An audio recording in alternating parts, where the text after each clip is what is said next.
This is The Express with Gary Allen, your 360-degree view of the world. Now, here's your host, Gary Allen.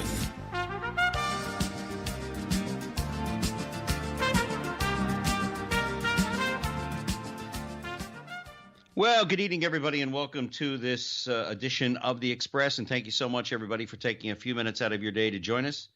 Compared to what I was doing last Tuesday night at this time, it's a pleasure to be with all of you. For those of you that are keeping track of what's going on with The Express, you can keep track of me on Facebook at Gary Allen, A-L-A-N. And if you go to youtube.com, I have found out something quite interesting altogether. You got to spell my last name with two L's. Gary Allen, A-L-L-A-N, The Express Interviews. For some reason, YouTube won't recognize just a single L. I don't know why, but for some strange reason, they won't take a look at it. So you got to go with Gary, double L, A-L-L-A-N, The Express Interviews. This program will also repeat itself at 7 p.m. on Thursday evening with our sister station, diversitybroadcastnetwork.com. Also, you can check me out on progressivevoices.com on their demand channel as well as their app. And if you're tuned in to tunein.com, just go TMV Cafe and you can listen to this show and any of the other shows that are on our network. I have a wonderful guest for you this evening, and she'll be joining us shortly. But before we get into that, as I said last week at this time, I think a lot of us were going through an emotional merry-go-round. What we thought was going to happen as compared to what happened were two different things. Everybody that I was surrounded with at the radio station, we were doing election returns, not only local but national returns. It was interesting, the different observations made by the different people that were doing some of the reporting for us. When Connecticut didn't come in as quick as it usually does, and it's a Democratic state, I was just a bit concerned because usually as soon as those polls close, they call the state of Connecticut for whoever the Democrat is. And there are very few exceptions to the rule to that. But as the evening went on, we found out that the polls were wrong. Our perceptions about the election were wrong. And we got an insight. People of America are thinking or saying or doing whatever. And my guest for this evening and I are going to talk a little bit about that. But before we get to Astrid Stromberg, I just want to say that just let's all kick back a little bit, take it all in, give the man a chance. I'm not a big Donald Trump fan by any stretch. You've heard me say that before on this program. But let's give it a chance. Let's see what he's going to do. If he does pick John Bolton for Secretary of State, we are in serious trouble because Mr. Bolton is a warmonger of the first order. But let's just sit back. Let's see what happens. Unless the Senate and the Congress go crazy, everything should be kind of okay for the next 4 years, unless suddenly Russia invades us, and that's not going to happen. Let me tell you a little bit about the guest that we have for us tonight. This is her third visit with us. She's a dear friend of mine and a really wonderful lady. Astrid Stromberg is celebrated as a gifted international inspirational and motivational speaker. Born of psychic medium, her advice is sought by the famous people from all walks of life to channel messages from beyond for their personal and professional success. She has traveled the world learning from many faiths and practices. Her gifts include holistic healer, certified clinical hypnotherapist, ordained minister, teacher, artist, and astrologer. And she has a wonderful book that's been out for a while now, and every chance I get, I try to pick it up. It's called What's Next? Exploring the Journey of Souls in the Afterlife. And it is my pleasure to welcome my dear friend, Astrid Stromberg. Astrid, welcome to the program. Yay, Gary, so good to be back. Hello, everyone. It's great Welcome to be to back our with listeners here on The Express. I'll tell you, this Express is full of information because this is this is what comes. You were talking about the elections, post-elections. Yes. Okay, so for you guys, I'll introduce myself a little bit more personally. I am French. I do have a green card. One of the first speeches I did was to a bunch of United Nations, a men's group, right? A men's group in the area of Sacramento, California.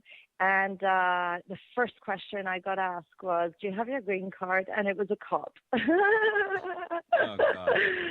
So, and this is where we live. Like, it's so interesting, these elections. So, like I said, I didn't vote.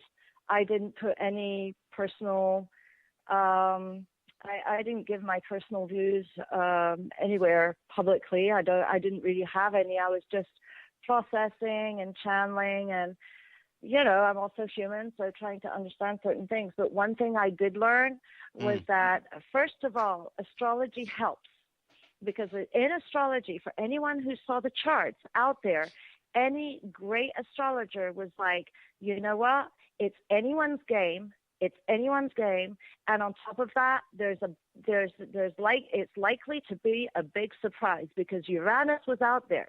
Uranus and Jupiter and Pluto were out there, having a relationship with the Aries point, and these planets happen to be very prominent in all three charts: Bernie's, Trump's, and Hillary's. They all had like this specific planetary alignment that put them out there, out in the world to the Aries point, what we call the Aries point in astrology. And they all had a sun aspect, something going on with the sun, with their sun. So they're who they are, right? With Jupiter, Uranus, Chronos, of course, because Chronos is a trans-Neptunian that deals with leadership. So it was all out there, and it was anyone's game. But the one thing that people forgot was that it's a freaking new moon. It was just before a big new moon, right? So it was and in your numerology, 2016, you add those numbers up. What does it give you? 2 + 1, 3 + 6, 9. 9. It's transformation. It's the total transformational card, right? So it's total change. It's like the tower crumbling for renewal. That's what it was. And if people saw those signs, then they could have, bet on the odds. What does the numerology or the cards tell you as far as the future goes? I mean, obviously you can't predict everything. I don't try. And my crystal ball I threw away a long time ago. But what does that tell you about the Trump administration with some of the people that he's already selected? And I don't know how much you do or don't know, but one of the people that I highly respect as a Republican, Mike. It's going to hit me. Well, let me start with Trump. Well, I don't try. I really don't try to predict. I never tried to predict the elections. People ask me, "What do you think?" And I took it as, "What does Astrid think?" And I've done I've studied international politics. I love geopolitics. I love that international bantering back and forth with economics involved and social politics involved, etc. I love that stuff, but I've really been living more on the field kind of thing for a long time, and I believe that in a sense I myself have been faulty of not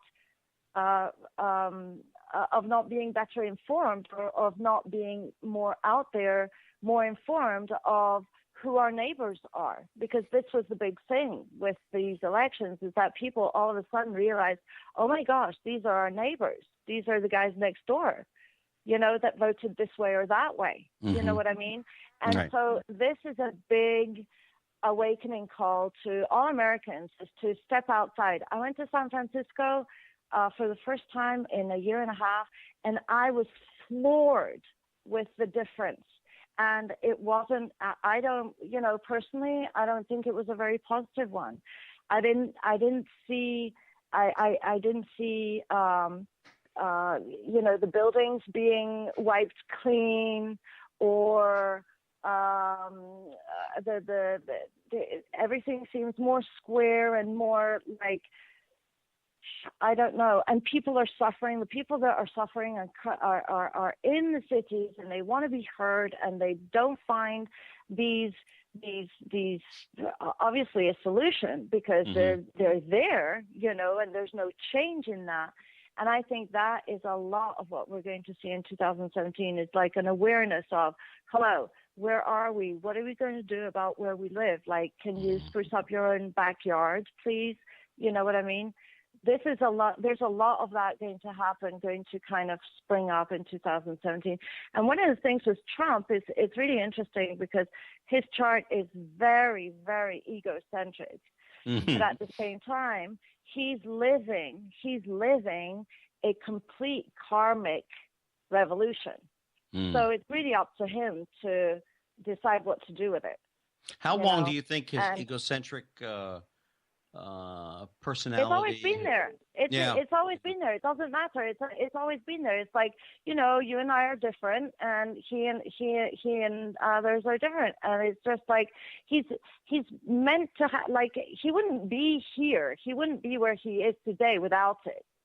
So it's part of his blueprint, if you will, the blueprint that I actually got in the book, which basically is like our predetermined 90% map, which we as spirits coming into the body, which we kind of give ourselves and say, okay, well, this is the map. First of all, it's on Earth, nowhere else.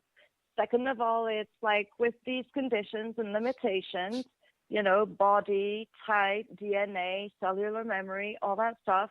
We live in a karmic cycle until for at least another 2 years, we're in a karmic cycle.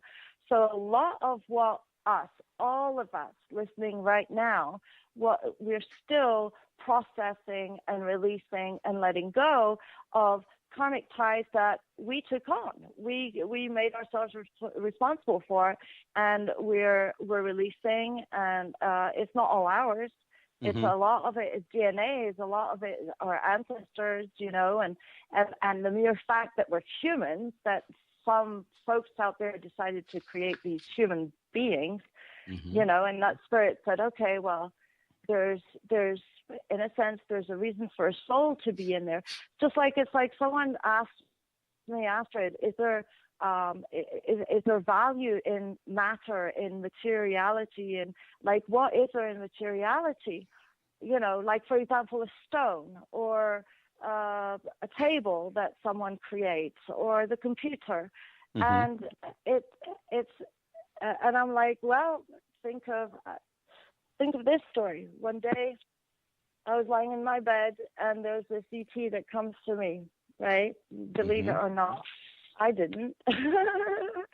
I didn't at first. I thought, what is this shadow?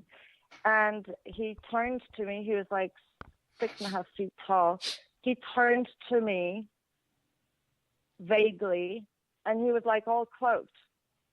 And I was like, all right, well, all right, fine. I'm dealing with this vision. Let's go along with it. Who are you? Where'd you come from? Why are you in my house? What are you wearing? I was really interested in what he was wearing, because it was a cloak that was shiny and vibrant, and it seemed like it had life. And he explained, I can't remember who he was or where he was from, but he explained to me the cloak. And he said that they were microorganisms that were computed to connect with each other to form matter, to form his cloak.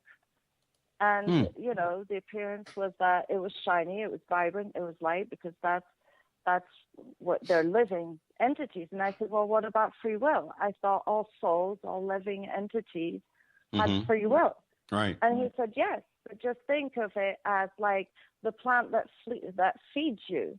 It has a mission to be in the scope of life, and yet it is a living entity, right? And so you can, so long as you respect that, you can use it, and you can use it because it's there to give.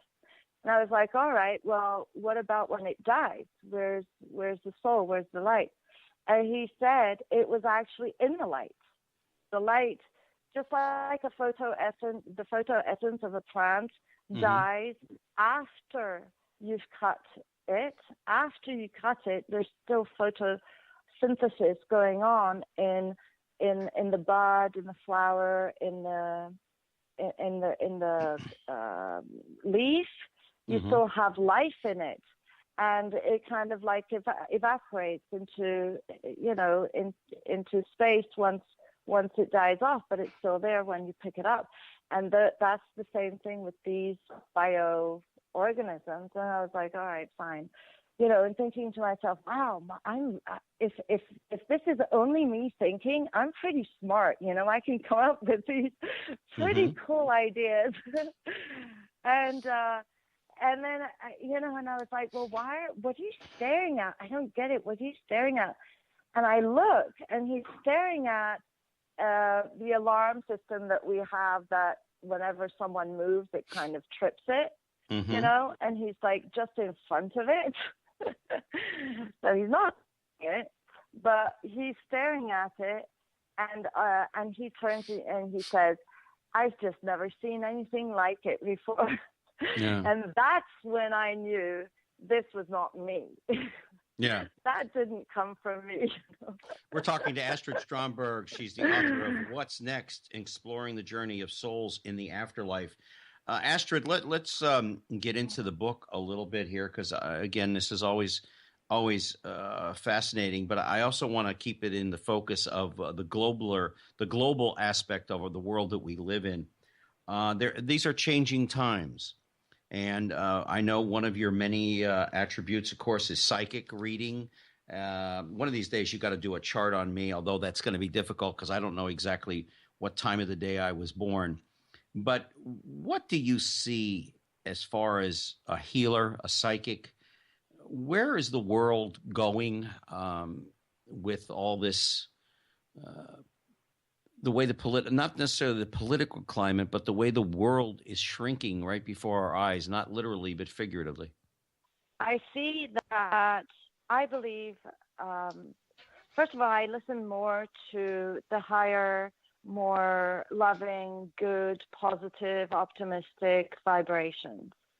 And what they tell me is that spirit is going through a global consciousness that is becoming aware of more than what it is, more than we are. We talk about the presidency is more than the president. Our jobs are more than we are, and we have learned to take responsibility, or to be bashed around by the fact that we have to be authentic in what our actions are, who we portray ourselves, what we value, what we act on, just like what we eat is important to how our body functions. And we've become more and more aware of that. In the same way, our actions and where we choose to work and live, and our connections to people and to actions, again, is of really high importance in the coming year. We're going to see a lot of people come up with, I feel this is right, and I'm not just me, I'm a group of persons. Like unions are going to talk up, and individuals and organizations are all going to talk up, and the one that's going to be heard the most is the one that represents the group that it stands for the best. That's the bottom line. So whatever you find as your main message, go with that. That's my suggestion to anyone building a business or wanting to expand. Pick up your mission statement as a stake, as a staff, and walk the talk. Exactly. We're talking to Astrid Stromberg, who is the author of What's Next? Exploring the Journey of Souls in the Afterlife. She's also an astrologist in so many ways, and also a very dear friend of mine. And one of these days, as I said, you're going to have to do a reading for me. Unfortunately, though, since I don't know exactly what time I was born, I think that makes that reading you told me once before a little more difficult to pinpoint, I mean, I've given up on earning Only a in million. terms. I've given up on trying to be a millionaire. I've given up on that. I'd rather be a thousandaire at this point, I guess. It's not about. Well, one day that's a question that I asked. We're all wanting to win the lottery. We're all wanting to earn $1 million, have an empire. We've all got great ideas, etc. Why doesn't anyone pick it up and do something with it? Kind of thing. We've all got great ideas, and I asked Spirit. I said, what's all this thing about money? Like, how can you? What is it about the money thing? And they're like, well, you gotta love money. So if you love money, you like to play with money. And if you like to play with money, you make it a game. And if you make it a game, you got to decide: are you going to go by the rules? Are you going to make your own rules? How are you going to play the game? What game are you going to play? Where are you going to play it, etc. And I think that's so relevant in anything that we decide to do. It's just knowing in our hearts, what are we really after? What are we really after? It's like one day, a long, long time ago, but it's still a great memory in my life. One day, my mom came to visit me in America, and I showed her the fireplace, and I said, she's an interior decorator. Like she decorates every freaking hotel, like everything, like incredible interior decorator. And so I'm like, a little child in front of her, and I look at my fireplace and I was like, I think like a pinkish bluish rug right there, just this size, would do perfect in front of the fireplace. And she goes, yeah, sure, okay, good. Yeah, nice thought, nice touch. And she says, where are you going to get it? And I said, I don't know. The universe is going to give it to me. Yeah. And then we go to the equestrian center where I stabled my horse. And we go see my horse. And on the road, rolled up, is this perfect pink blue rug. Well, my mother, just there. Yeah, my mother was an interior designer as well. Although she never picked up anything on the side of the road except for maybe me or just one of my other siblings. Astrid, let's talk a little bit about this wonderful book that you wrote, which I've had in my possession for quite a while. Astrid Stromberg, What's Next? Exploring the Journey of Souls in the Afterlife. Have you ever come across somebody who didn't believe in a heaven or a hell or an afterlife, that once you were dead, that was it? You disintegrated into bones, and that was it. There is nothing more. This is it. Boom, boom, bang, boom. Once you're dead, you're gone, and there's nothing else afterwards. Yes. My dearest, most beloved uncle, one of them, once told me this in church as we were standing at the baptism of a beloved one. And he just bluntly out there in church told me, no, after when we die, that's it. There's nothing next. And he came to me afterwards, after his death. He came to me because he didn't know where to go. And he was really, really angry. And for 3 days, I was like, what is this angry spirit that I have around me? It's like, okay, this has got to be family because it's really, really strong. And it's always, and he was a very angry man, by the way. But and it was just bugging the heck out of me. But, I'm a busy person, and I don't always have time to deal with spirits nagging me. So I kind of dismissed it until my family became angry. Like there was this anger just bubbling up inside the house. And I was like, all right, enough. I know where it comes from. Get out, And so I did my prayers and I sent the spirit out. But I had and I said, I'm so sorry. I don't have time to even figure out who you are, but you've been a nuisance from day one and you have to go because I have to deal with my family and this is not okay. So I sent him away, and I felt very sorry about sending him away without, relating back and forth. Who are you? What do you need? What do you want? Etc. I just gave it to Archangel Michael to deal with. And And then the next day, I learned that my uncle had died 3 days earlier. Wow. Well, it's funny. The last time you were on, Astrid, we talked about the fact that from time to time I've had in my dreams, my mother and father will come back to me, sometimes together, sometimes separate. But it is amazing in the dream, and the reason I bring that up, and what an apropos time for you to be on. The last 2 nights I've dreamt of my mother and father one night, and my father last night. Now, nothing has happened to me. Usually something will happen good, usually nothing ever bad. But when they come to me in my dreams, something usually good happens within a 24 to 48 hour time period. It might just be a minor thing, but it's something nice. Or sometimes they have actually warned me of something that was coming that I need to be aware of. But it's funny when in my dream, or at least how I remember it, I never see their face.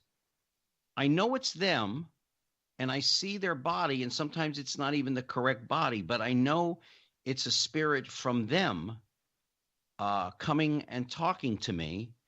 And like a lot of dreams, Astrid, that you and I have talked about in the past, it's not always exactly what the dream is about, which is what our conscience is thinking of.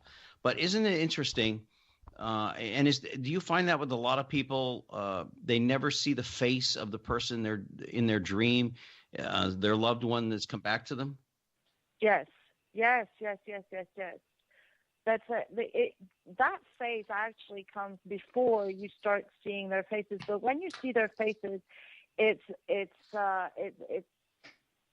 rare.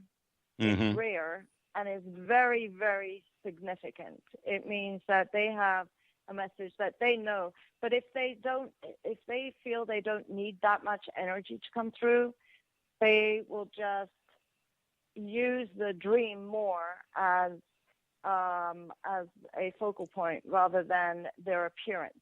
Right. Well, it's significant. And you have mentioned before that they came mm-hmm.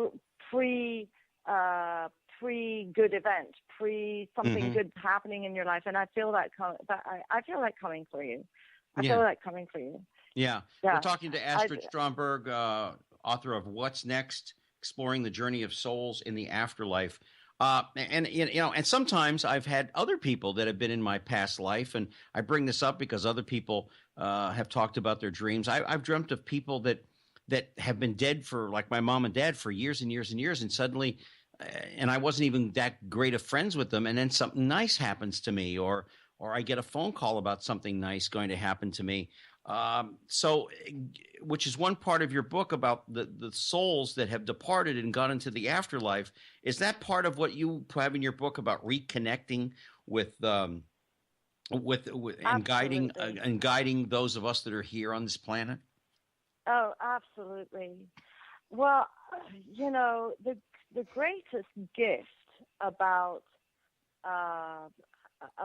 being connected with spirit is acknowledging. It seems like it's so hard for humans to allow themselves to be loved. Mm. And spirits on the other side, especially those who we've known, who are close, who we miss, etc., these are our soul companions to tell us, that come to us to tell us how beautiful love is, how the connection will always be there and will always hold, how present they are, and just to take life in strides when you're feeling like you're pedaling in midair, kind of thing. Right. Because they've been there. Some of them, a lot of them, many of them, have been through horrible times. And what's happening today is that as much as our history has portrayed moments of glory and moments of greatness and then moments of horror and moments of pain, today we're finding it all at the same time. It's becoming obvious in our three-dimensional scope of experience all at the same time, and blame it on information, blame it on technology, whatever it is. It's the awareness. It's our mass consciousness becoming aware of how many split ends we are, of Yeah. how many split components we are. And we are this not only on earth, some are in hell, some are in heaven, some have money, some don't, some have families, some don't, whatever aspect of experience we find through media, through our own imagination, through stories that we hear, that our neighbors tell.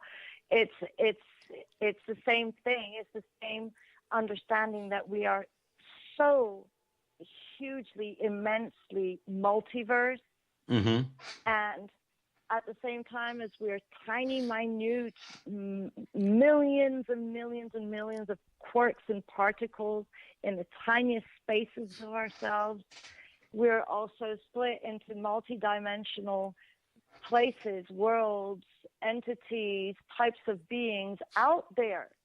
And this is the awareness that the human brain is going to have to deal with.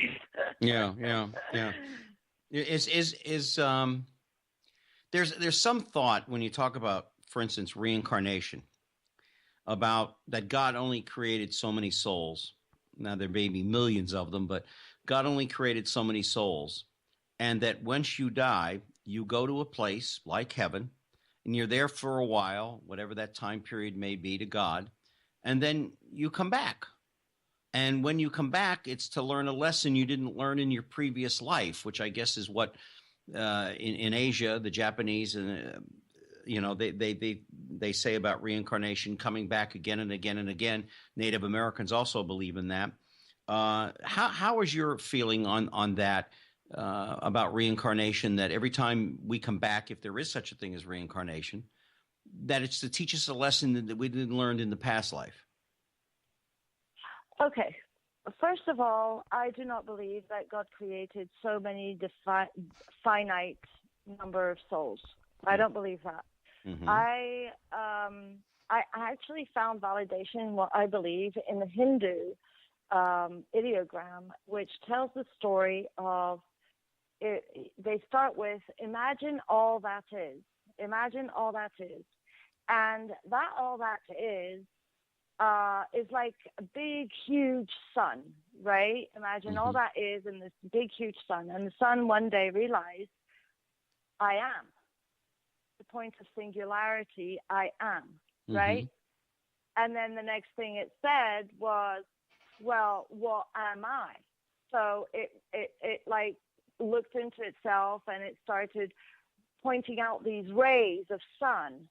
And it said, well, I'm this aspect, and I'm that aspect, and I'm this aspect, and I'm that aspect, and I can be multiple aspects at the same time, and I can reach outside of myself to find out what I don't think I am, and find out what I am in the I don't know where I am or who I am or what I am, right?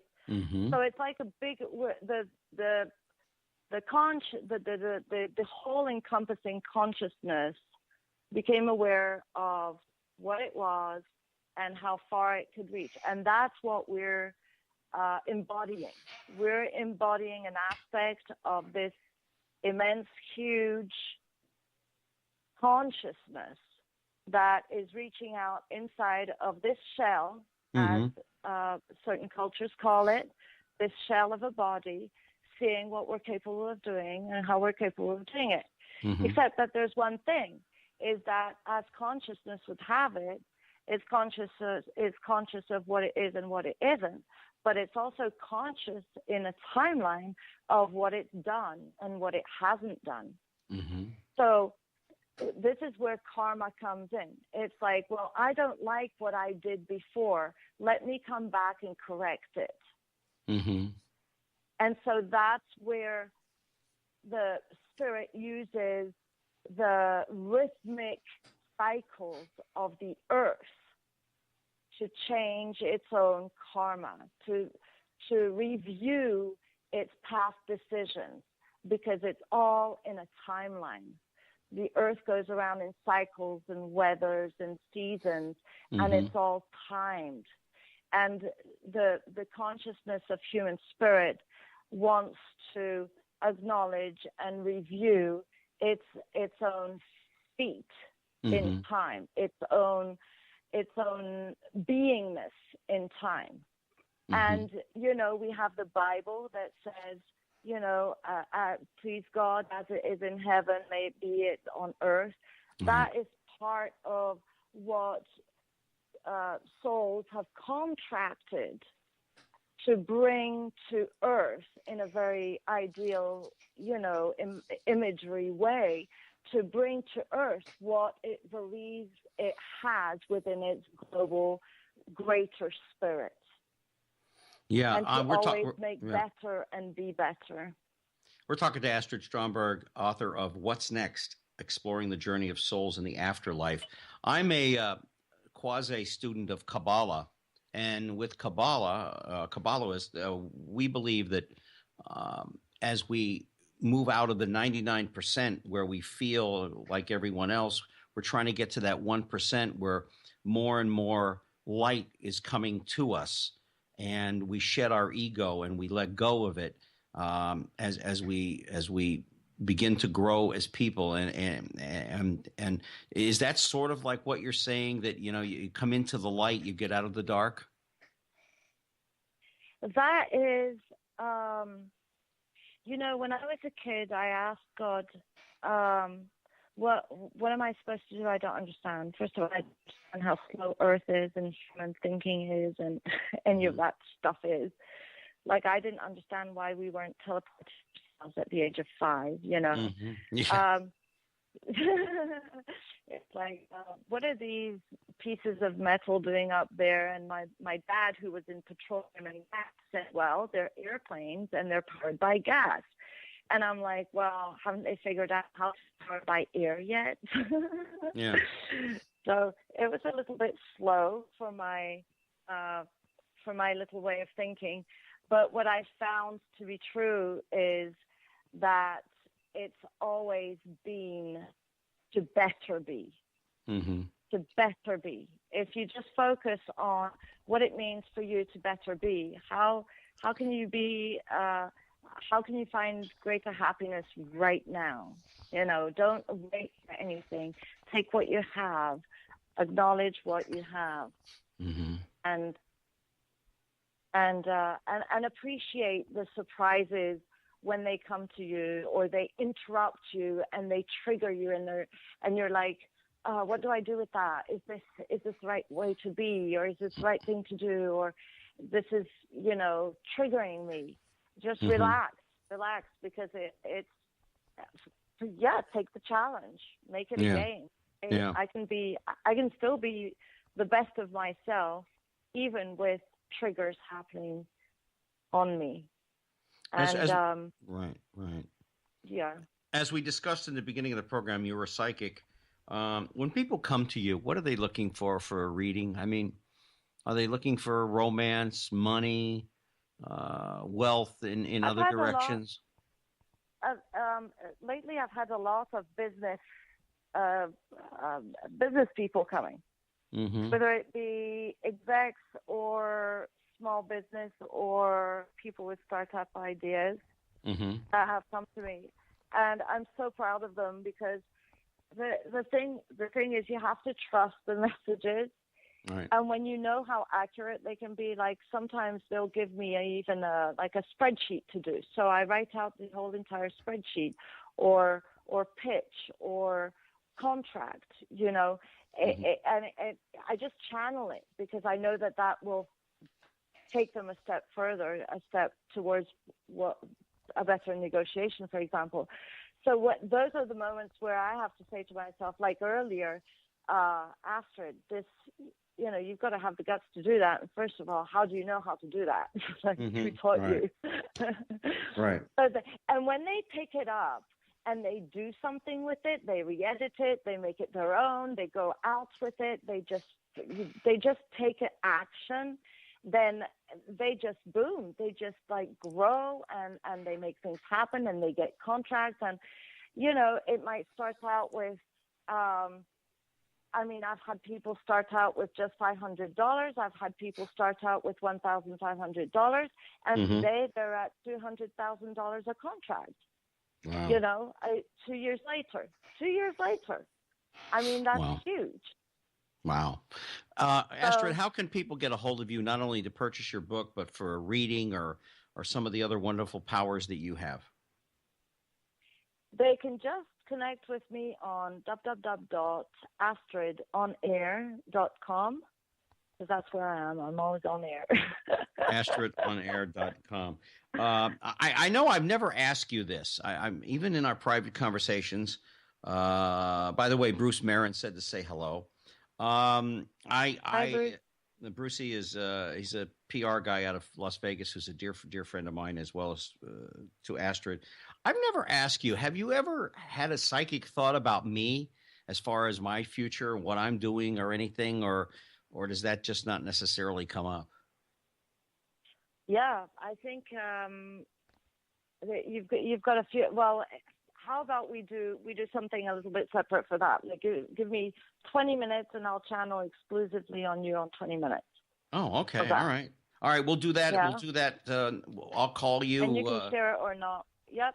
Yeah. Yep. All right. Let's do it. Because I've never, as I told you, I had one person on a show I did in Miami, and because I couldn't give the exact time of my birth, the date I have, but the time of my birth, it was like crazy, and we never did get through the whole thing because we took a lot of phone calls that day. When people think about death, let's get back to that for a minute. Like your uncle, and he didn't believe in an afterlife of any kind, that when you're dead, you're dead. Could it be that was it because of an absence of faith in anything towards the afterlife, like no belief in God or anything like that? He came from a traditional Roman Catholic background. My grandmother, I visited my grandmother often, and we would always go to church on Sundays. Mm-hmm. And she was a fervent Catholic. I don't know. I don't know. Mm-hmm. There are other intriguing stories about him that have nothing to do with religion, but I didn't ever get the sense that, like he was just very blunt with me. He said, "No, I think that when we die, nothing happens, right, and I don't expect anything to happen when I die." He happened to die of Alzheimer's, and I'm sure it was a very difficult moment for the family and for himself. And but I do believe, like I wrote in the book, what happens when you die is that you start losing connections, but the ones that you hold the strongest are the ones that you let go of the last. Mm-hmm. And if his spirit, if his will did not allow him to open himself up to whatever happens next, and just, okay, let there be light, let there be, and maybe also what happens after death is that there is, not for all the souls, I have to say, some souls have told me that they did not do what they remember as a life review instantly after death. Mm-hmm. But for those that take longer to go into and to transition into the afterlife, right, they do go through a very clear life review. And it's again, what they've told me, it's again a question of letting go of the most resilient connections. So the connections of guilt, the connections of having done pain, of having done wrong, the connections of something that's not finished. Those connections tend to hold the spirit down to a more three-dimensional state of experience. All right. What do people fear most about death? Oh, that's a good question. I mean, there must be a variety of things that you hear why someone is fearing their own passing, whether they're 20 years old or 30 years old or whatever. Yeah. I hear two things. The first thing that I hear is they feel for the family that they leave behind. Mm-hmm. And through that, they have a certain fear that not only of a disconnect, but that seems to come especially from the living. The living have a really tough time with the physical disconnect of losing a loved one. But from spirit, from those that pass, it's making sure that they're okay. Right. They want to make sure that the people that they leave are okay. And some of them, it takes time to be able to come back and to reconnect with the living and to tell them, hey, I'm okay, because they've had to let go and they've had to live the transition. Because when a soul comes back to reconnect with us, we have certain frequencies that they don't have anymore. And it's risky to come back into certain alignments, like especially if the person alive is in a negative position, is holding a grudge, is negative. The spirit attracted to the well-being of that person has to be strong enough to be disconnected with the anger, to be disconnected. And that's where the two spirits aware, one living and one dead, can't really reconnect, because the alive person doesn't vibe at the same frequency as the dead person. And that's why in Christianity, for example, they say it's really important to pray for the dead, because it lifts their spirit up. And the higher their spirits go, the stronger they'll be able to come back and reconnect with you. Never thought about it like that. What do people think the afterlife is going to be? Some, like I said, some don't think that there's anything there. Others think that there's just one heaven or one hell, and that there might be someone at the gate telling them, okay, well, you go this way or you go that way. And I mean, it's anyone's guess what happens. Right. But there is in your book you talked about, because we've talked about it before, and we are talking to Astrid Stromberg, the author of What's Next? Exploring the Journey of Souls in the Afterlife. You and I have talked about this on this program on one of your previous visits, that there is more than one heaven. There are different types of heavens. Yes. And there are different types of people in there. And it is quite possible, I think you said this, I could be wrong, that it is quite possible that you might not even run into or bump into anybody that was in your life here on Earth, that, you might run into other people, but you might not necessarily run into your loved ones in wherever you go. That is correct. From experience, different spirits have shown me that they are in different levels. For example, one of my grandmothers has shown me that she is not at the same level as, or was not at the same level, I haven't checked recently, but was not at the same level as my dad. Now, my dad committed suicide, and my grandmother passed in her sleep. And my grandmother was a fervent Catholic, and she was a very peaceful, loving, giving, caring, nurturing person.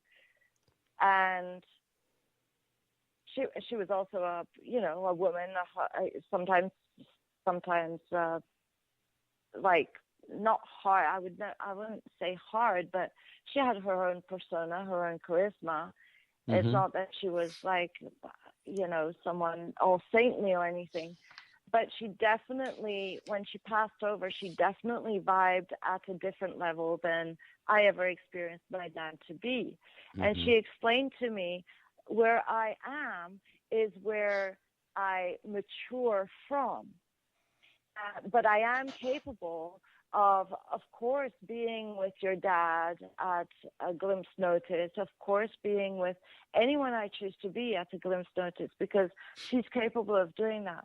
Now, my dad wasn't capable of coming to see me for a long time. And I attribute that, although skepticism, and I was testing my belief system out and everything, I wanted to make sure that what I was receiving in terms of information about spirit was valid not just for my dad, but for other spirits. Mm-hmm. And they did say that there's certain planes after death where you go, where that's where you go, and you're not able to reach others, either because you're prepared, either because you're too low of energy, or just not ready, or you still got things going on, or you want to just,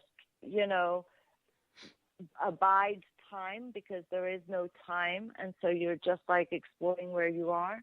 Mm-hmm. There's a ton of layers of worlds in the spirit journey of a soul. Right. And again, if you want to understand this better, just think of yourself at the end of a ray of sun, and you're going back up. You're going back up towards the sun. So how far do you want to go? Do you want to stop at the levels in between and stay connected to these realms and dimensions, connections, and people as they are as individuals or as individual souls, that they recognize each other in those planes?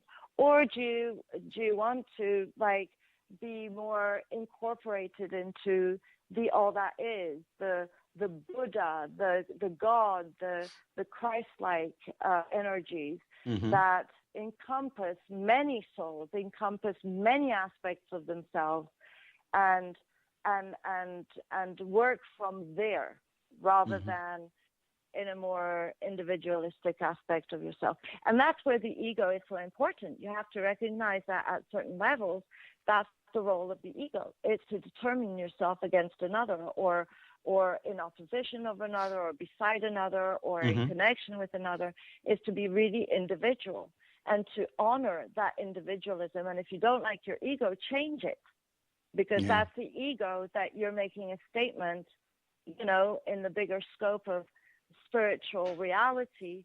That's what you've got to work with, and to make a statement about who you are in this dimension. We're talking to Astrid Stromberg, the author of What's Next? Exploring the Journey of Souls in the Afterlife. Astrid, this weekend you're going to be in Denver. Talk about that a little bit. Yes, it's very exciting. It's the Earthkeeper Stargate Conference in Denver, and I'm going to be talking about the power of love on Monday morning. So if anybody's out there, come and reach out to me.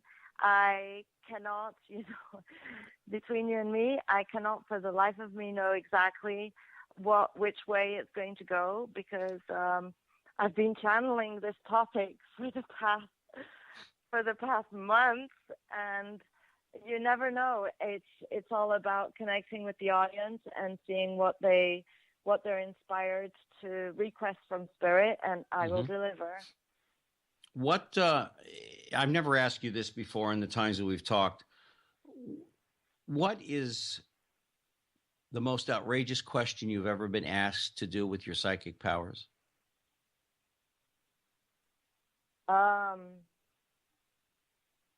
Finding my child when I lost her in Lourdes. Really? I would say that was a biggie. We were visiting France, and I was alone. I was with my son and my daughter, and I can't remember their ages, but they were small. And Lourdes has 5 entries. It's on acres and acres of land. It's open. It's huge. It's massive. It's got the cathedral. It's got the grota, the well, the water, the candles. It's huge, and it's touristic. And we're in the middle of summer, and I lost my daughter. They ran towards the fountains, and the next thing you know, my son was there, but my daughter wasn't. And as a mom, good grief, panic is 2 inches away. And I turned and I looked, and I started doing what any woman would do, just run around looking. And then I said, wait a minute. Remember where you are. You're with Mother Mary, which is a huge deal in my life. Mother Mary is a great, aspect of my life. And there's a reason for this. So calm down, do what you do, find your daughter, be intelligent, and it will all be okay. And that's what I did. I literally centered myself, balanced myself. I placed my son in a safe spot where he could see, just in case she came by, back and forth. And I centered, and I did my psychic thing, and I followed. She told me later, I followed exactly where she had gone, like it was a roundabout path. It wasn't a straight line. But she went in a roundabout path and ended up in some kind of an office. And just before going and I had already called security, everything. Everybody was looking for her. But just as I opened the door, I had this flash of a woman in my mind. And I opened the door and I found a woman, and behind her was my daughter. And I was like, okay, good. Oh, good job. Has anybody ever asked you, do you know what God looks like?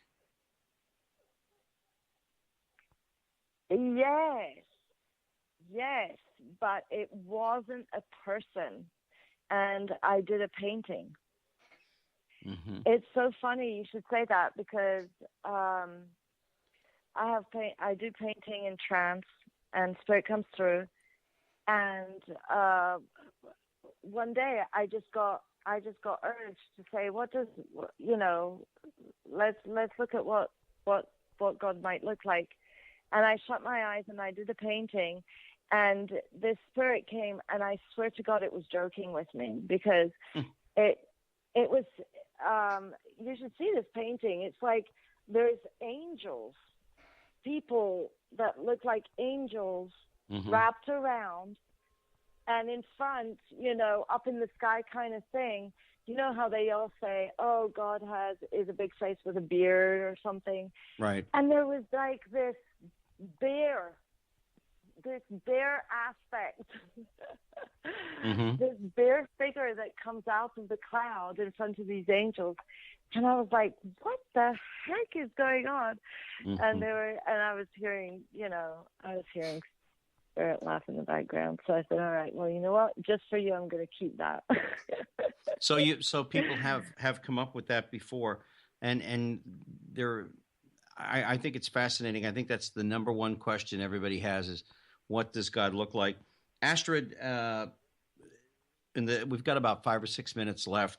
Are there lost souls out there when they die that you hear stories about ghosts walking around the earth, and what in your experience has brought about this lost feeling that they can't ascend to heaven?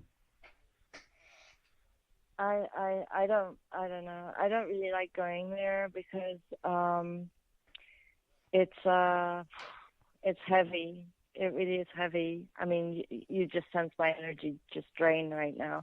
It's true. I think there's a transcription of such a person in the afterlife coming to me in the book that explained how he came out of hell. And I have encountered spirits that are ghosts, that are dark, that are negative, some of them are violent, some of them are really, really bad and mean and can hurt.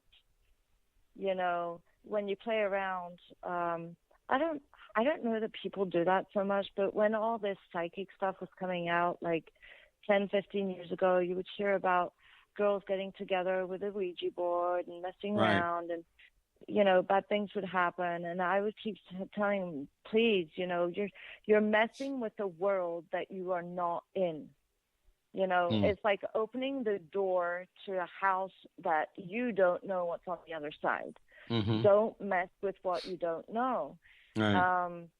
And the spirit world does have positive and negative, I truly believe that on Earth we are connected with opposites in terms of as much bliss as there is darkness and pain and hurt and horror, you know.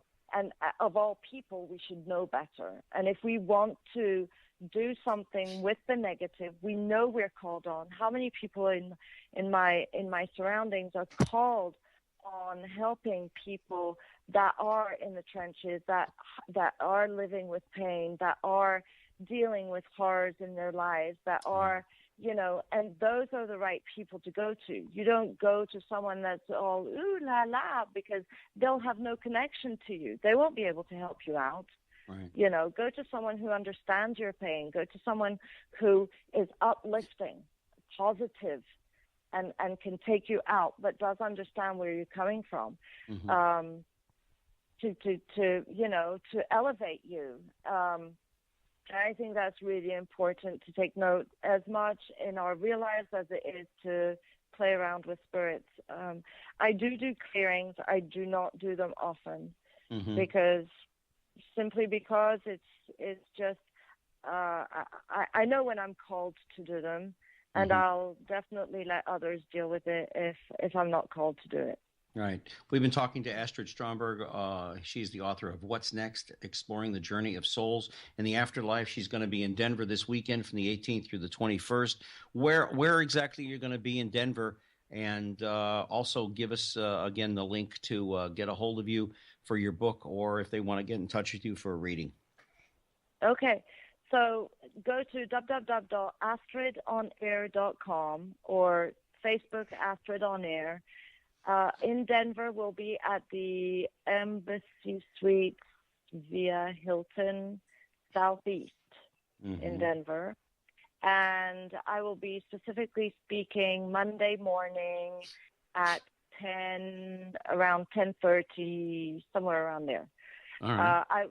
Throughout the weekend, there's going to be great speakers, great presentations. I'll have my book out, and I will give you a personal message with the book and sign it. Mm-hmm. And otherwise, just connect with me, follow me, and please give me feedback so I know what you'd like more of and where you guys are, so I can come down and say hi. You got a new book coming up or anything? Because I definitely going to have you back after the first of the year or something. You kill me. I just, I know. I've got a book coming out, but I can't. It's probably end of 2017 at this point. Okay, all right. Well, I didn't ask you that before. I just had a feeling. I know, you're psychic. What can I say? You just hit it on the nail. You're just like digging it into me. Astrid, do that book. Get it there finished. You go. We've been talking to Astrid Stromberg. What's Next? Exploring the Journey of Souls in the Afterlife. Please contact her if you're going to be in Denver this weekend. Go over and see her. She is absolutely wonderful. And thank you for joining us tonight, Astrid, here on The Express. I will call you probably next week, and we can do that 20-minute reading thing, because I'm just kind of curious. I mean, awesome.